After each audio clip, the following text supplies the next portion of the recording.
السلام عليكم ورحمة الله وبركاته، اخواتي وحبايبي في كل مكان، كل الناس على دماغي من فوق، كل مشترك جديد، كل واحد لسه مبتدئ في مشروع الأرانب. بحب برضه أفكركم لازم تشتري الأرانب من ناس موثوق منها، وفي نفس الوقت أهم حاجة يكون ماشي بنظام اللي هو يا جماعة التحصين. أهم حاجة في التحصين يا جماعة ما تجيبش أرنب من أي مكان وتحطه في المكان عندك، عشان خاطر برضه ممكن يكون هو دي سبب فيروس. لو انت عندك أرانب قديمة عندك وبتحب تزود من حد، لازم تكون واخد من مصدر موثوق منه عشان خاطر الفيروس.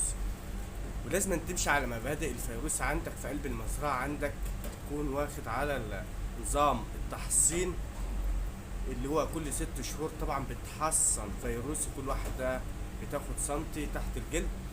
وطبعا في تحصين تاني انا عن نفسي ما عندش بستعمله واستغنيت عنه برضه، عشان خاطر هعرفكم انا استغنيت عن البكتيريا ليه. فاهم حاجة؟ تشتري من مصدر موثوق منه، عشان خلي بالك واحترس من الامهات اللي بتاخدها شغالة. طبعا لازم أن تكون شغالة بتاخدها من ايد مصدر ما تعرفش الام دي حالتها ايه. انا موجود جرب في الولادة طبعا، وانا طالع بالفيديو ده مخصوص عشان اعرف الناس تمشي بمبادئ التحصين، لان اليومين دول مشاكل كتير بتقابلك على الفيس، لان هو اكتر شيء على الفيس بيبين لك المشاكل اللي بتحصل عند الناس. ويا ريت كل الناس تحترس، كل الناس تخلي بالها على قد ما تقدر ان هي تاخد حاجة مظبوطة وموثوق منها.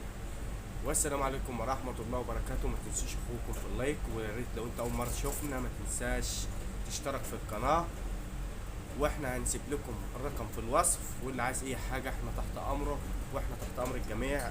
مكانكم يا جماعة.